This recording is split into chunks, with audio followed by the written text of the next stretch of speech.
Olá, galerinha! Bom dia, boa tarde, boa noite. Estamos aqui para mais um vídeo explicativo sobre hereditariedade. Vamos ter um pouquinho de paciência, porque esse conteúdo é um pouco complexo, mas juntos nós vamos chegar lá. Bom, nós vamos falar um pouquinho sobre os gametas. Por quê?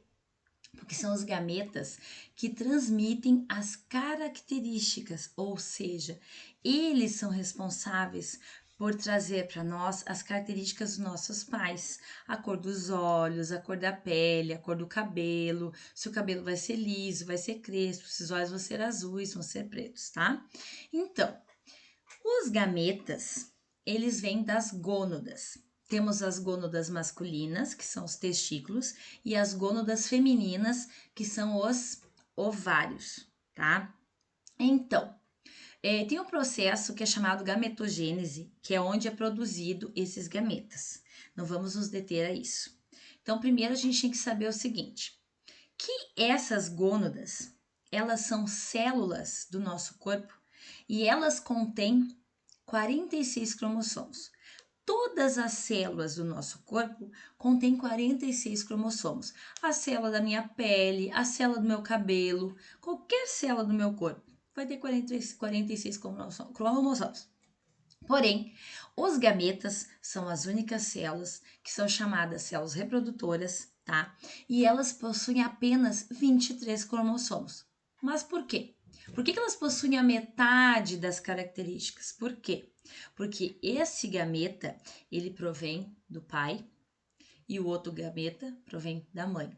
Então, quando eu vou formar um zigoto, eu tenho que ter o zigoto com 46 cromossomos. Logicamente, 23 do pai, 23 da mãe. Então, eu espero que vocês tenham entendido que, voltando aqui no núcleo, nós temos cromossomos que são formados por DNA. Cada cromossomo contém milhares de genes. Esses genes que têm as características de cada indivíduo. Do cor do cabelo, cor da pele, cor do olho, etc. Células sanguíneas, tudo. O que acontece? Esse cromossomo, ele vai carregar essa característica e ele tem que, de algum modo, estar aonde? Ele tem que estar dentro de uma célula. Então, neste caso, eu estou falando do gameta, então nós vamos ter a célula reprodutora com 23 cromossomos, chamada então de célula haploide. E se eu tiver as duas células reprodutoras, eu vou juntá-las e aí vai ter a fecundação. Então, esse ovócito, que é o gameta feminino, ele vai passar a se chamar óvulo após fecundação. E aí, então, eu vou ter o zigoto. Por que eu coloquei ali gameta X, tá? Ou Y? Porque quando a mulher libera um ovócito, esse ovócito vai ser sempre X. Já o homem, ele pode liberar o espermatozoide X ou Y. Então, nós vamos juntar o espermatozoide X com o ovócito X e eu vou ter o zigoto XX, que é uma menina. Se eu juntar o espermatozoide Y com o ovócito X, eu vou ter um zigoto XY, então eu vou ter um menino. Então, essa é a característica, o espermatozoide que leva a característica, digamos, do sexo, vai ser menino ou menina, tá? Ele que define, certo? Esse zigoto, ele vai ser uma célula somática com 46 cromossomos, ou seja, 2N, diploide, porque ele tem duas vezes o número de cromossomos que as células, né, têm, que é 23 cromossomos, certo? Que carregam essas características. Bom, esse processo todo aconteceu através da meiose, porque uma célula 2N gerou 4 células N, 4 células filhas, tá? Ele dividiu a característica ao meio para que depois pudesse ter o zigoto. Mas vamos ver mais adiante, voltando, a divisão celular, falando da mitose e da meiose. Ali já tem meiose, meio. Então, o que eu falei para vocês? A meiose, ela tem 2N, que é duas vezes o número de cromossomos, né, da espécie humana, no caso 23. Então, nas células sexuais, as gaméticas, tá? Tu vai ter apenas N, que é metade das características, tá? Então, tu vai ter 4 células filhas diferentes da mãe, tá? Porque só tem a metade. Na mitose, tu vai ter duas células iguais, idênticas à célula mãe. Por que mitose? A mitose é um processo de crescimento, tá? Então, ela duplica com a mesma quantidade de cromossomos, com uma célula idêntica. Por exemplo, se eu cortar a minha pele, a minha epiderme vai ter que se refazer, se reconstituir. Como? Através da mitose. Então, a mitose é usada em processos em que tu tem que refazer aquelas células perdidas, entendeu? Reconstituir, e aí vai acontecer a mitose, tá? Vai duplicar aquela célula ali naquele local. A meiose, ela já vai acontecer lá na gametogênese, tá? Então, não confundo, apenas lá na gametogênese, certo? Bom, então, continuando falando de células haploides e diploides, nós temos aqui um modelinho dos organismos diploides, tá? Que são as células somáticas, como eu falei lá para vocês. Então, eu tenho esses organismos diploides aqui, e pelo processo de meiose, como eu falei para vocês, essas células somáticas vão se transformar em células haploides, ou seja, o ócito, que está aqui escrito, ou ovócito, tá? É a mesma coisa. E o espermatozoide, que também são haploides. Os dois têm apenas N, ou seja, apenas 23 cromossomos, neste caso da espécie humana. Aconteceu a fecundação, formamos um indivíduo diploide. Por que diploide? Porque são duas vezes aquelas características, 23, 23, 46. Daí, então, para que esse zigoto cresça e se transforme no organismo, ele precisa sofrer mitose, ou seja, o crescimento dessas células, tá? Com as mesmas características, cada uma delas, continuando 2N, 2N, 2N, ou seja, 46, outra célula com 46, e vai aumentando essas células, cada uma com 46 cromossomos. Na verdade, são 44 pares de células, tá? Com 44 cromossomos, né? E dois desses que são os gametas, que são os diferenciados, que agora a gente vai ver quando falar lá no cariótipo. Então, aqui nós temos, passando, ó, cromossomos e cariótipo. Tipos de cromossomos. Nós temos o que eu falei agora, os cromossomos autossomos, que são 22 pares, né? Que eu falei célula, perdão. Eles possuem muitos genes encarregados de todas as características do corpo: altura, cor do cabelo, formato do olho, cor do olho, etc. E temos apenas um par, que são os cromossomos sexuais. Então, eles são formados de duas maneiras, como eu falei anteriormente. Tem dois cromossomos do tipo X, que é do sexo feminino, e tem dois cromossomos, sendo um do tipo X e outro do tipo Y, que é o sexo masculino, tá? Então, os gametas femininos sempre vão ser X, e os gametas masculinos podem ser X ou podem ser Y. Aqui do ladinho, eu tenho cariótipo, mostrando isso aqui. Então, isso aqui é um modelo de cariótipo, né? Tendo 46 cromossomos. E, como vocês podem ver, aqui, ó, tem o par 22, é parzinho, por isso que tá 44. E, por último, nós temos aqui um par que nem tem número, né? É só X e Y. Então, aqui nós temos um cariótipo, gente. Isso aqui é o cariótipo, tá? De uma célula. Vamos passar aqui. Alelos. Os genes alelos são aqueles que ocupam o mesmo locus em cromossomos homólogos e estão envolvidos na determinação do mesmo caráter. Agora eu já vou mostrar para vocês o desenho, para vocês entenderem o que é um alelo. Por exemplo, a característica cor dos olhos. Eu tenho olhos pretos e olhos azuis, tá? O pai e a mãe. Então, no cromossomo vai ter um locus, que é onde está o alelo, e ali vai ter a característica. E essas características estão na mesma altura, ou seja, no mesmo locus, como vocês vão ver posteriormente, tá? Eles podem ou não determinar o mesmo aspecto. Um exemplo é que uma pessoa pode ter um gene que determina a cor dos olhos castanhos e o outro determina a cor dos olhos azuis, tá?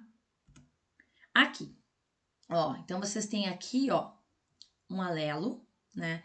Aqui é o masculino, o símbolo masculino, aqui o símbolo feminino, tá? Então, nós temos mostrando que essa combinação de genes azão é o homozigoto. Por que homo? Igual, tá? Então, eu tenho genes iguais. E aqui também vamos dizer que seja uma característica cor dos cabelos. Eu tenho... Ah, mas para aí. Mas a letrinha é minúscula. Não tem problema. Maiúscula ou minúscula, eles são homozigotos, ou seja, eles têm a mesma característica. Homo, igual. Heterozigoto é se eu tivesse azão, azinho, Bzão, Bzinho. Aí seria hétero, seria diferente, tá? Então, aqui nós temos genes iguais, para mostrar para vocês que isso aqui, ó, pessoal, olhem bem, isso aqui é um cromossomo. Aqui se chama locus, é onde fica o alelo, o gene, né? Guardando a característica de cada indivíduo. Não é deste tamanho, né, gente? Obviamente, mas só para ilustrar. Cruzamento genético, pessoal. Então, esses genes que eu mostrei ali para vocês, a gente faz um cruzamento para ver como vão ser os filhos, como serão as características do indivíduo que foi formado. Então, eu pego aqui, ó, cruzamento de um gene só, não é? Tem que cruzar para ver a cor do cabelo, tem um cruzamento para ver o tipo sanguíneo é outro, tem vários tipos de cruzamento, mas vocês vão ter uma ideia de como faz. Olha aqui, eu tenho um indivíduo Vzinho. Então, ele tem os genes, são recessivos, porque recessivo, as letrinhas minúsculas a gente chama de recessivo, tá? E a letrinha maiúscula a gente chama de dominante, tá aqui embaixo, ó. Vzão e Vzinho. Então, vocês podem ver que o primeiro sempre é maiúsculo. Então, ele é dominante, ele domina a característica. É ele que marca. Se ele estiver na frente, é ele que vai indicar a característica. Que característica? O fenótipo. Ah, mas o que é fenótipo? Já vamos ver o que é fenótipo e o que é genótipo. E aqui verde é recessivo. Então, vocês vão ver que aqui, ó, onde a ervilhinha aparece verde, já é falando de ervilha mesmo, né? Então, aqui onde ela aparece verde é Vzinho. Então, a característica recessiva. Aqui também. Mostrando para vocês que, nesse cruzamento, eu tenho 50% de ervilhas verdes e 50% de ervilhas amarelas. Ou seja, cada quadradinho desse vale 25%. Então, já vão se acostumando com isso. Tu vai fazer o cruzamento, tu vai colocar aqui, ó. Porque quando for fazer o exercício, vai ter explicadinho, né? Aí ele vai te dar ali o gene, né? Aqui, ó, recessivo, Vzinho.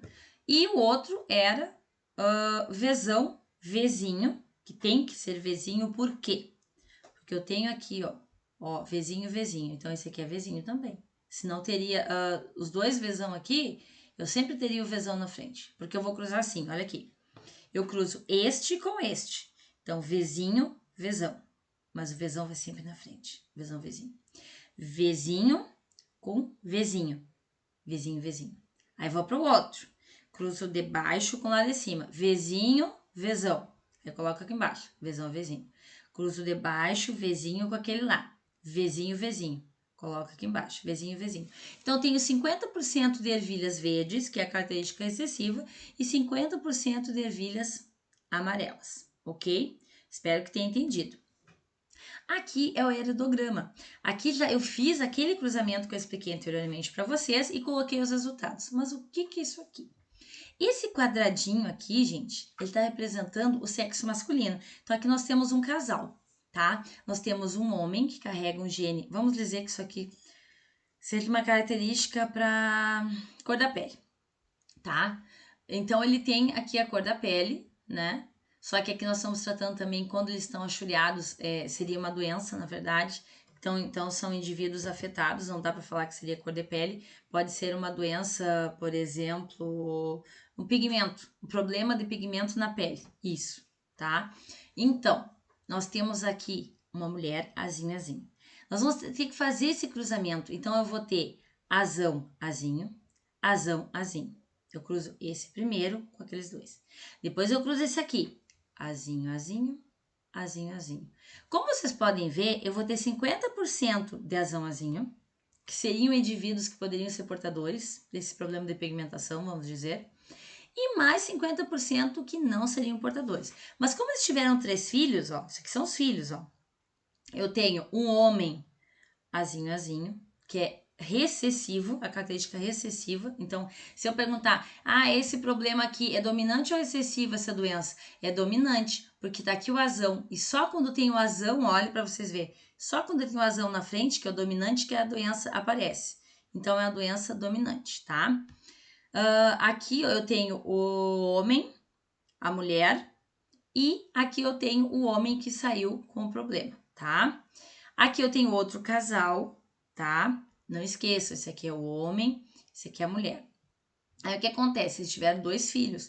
Então, eu fiz o cruzamento desses 50%. Aconteceu o quê? os 2 filhos não foram afetados por essa doença, digamos. O problema na pigmentação, alguma doença mais séria, não sei. Então, esse filho aqui que era saudável casou com o filho do outro casal que tinha problema. Quando eles tiveram filhos, mesmo sendo 50%, um dos filhos foi afetado pela doença, tá? Então, para vocês verem que às vezes nem toda a família tem filhos com o mesmo problema, mesmo sendo genético, porque tem uma porcentagem e tu só descobre quando tu faz esses cruzamentos, para saber quais as probabilidades de uma doença X em uma família passar de uma geração para outra, tá? Aqui, fenótipo e genótipo. Bom, genótipo é o que a gente viu lá atrás, né? Então, aqui eu tenho o genótipo, apresento para vocês. Azão, azão, azinho, azinho, azão, azinho. Vamos ver se vocês entendem melhor. Esse aqui, ó, é dominante, tá? Azão é dominante. Azão é dominante. Quando eu aparece aqui, ó, o azão, a cor dessa flor lilás é dominante. Então, quando eu tenho o genótipo azão, azão, o fenótipo, ou seja, o resultado que eu vejo, vai ser lilás. Tá, mas e como é que aqui também tem lilás? Porque o azão tá na frente. Então, quando fizer um cruzamento, nada de botar azinho, azão. Não. É azão, azinho. Ah, então é dominante a cor lilás. Tá aqui, ó. Ah, mas então aqui é recessivo. A branca é recessivo. Então, a cor branca é excessivo nesta flor. Então, eu só vou ter uma flor branca quando no cruzamento aparecer azinho, azinho. Aí eu vou ter que cruzar e ver quais as possibilidades, quais as porcentagens de ter uma flor branca ou uma flor lilás. Geralmente, quando é recessivo, a porcentagem é menor, tá? Quando é dominante, é maior. Bom, fenótipo, então, é a característica visível e genótipo é a característica do gene. Genótipo, gene. Fenótipo é o físico, tu enxerga. Pense assim, para vocês não esquecerem, tá bom? Então, deu para entender? Vamos ver aqui. Era isso, pessoal. Eu conto com vocês para que vocês assistam o vídeo, tirem suas dúvidas e curtam, tá? E se inscrevam no canal. Um beijo, fiquem bem.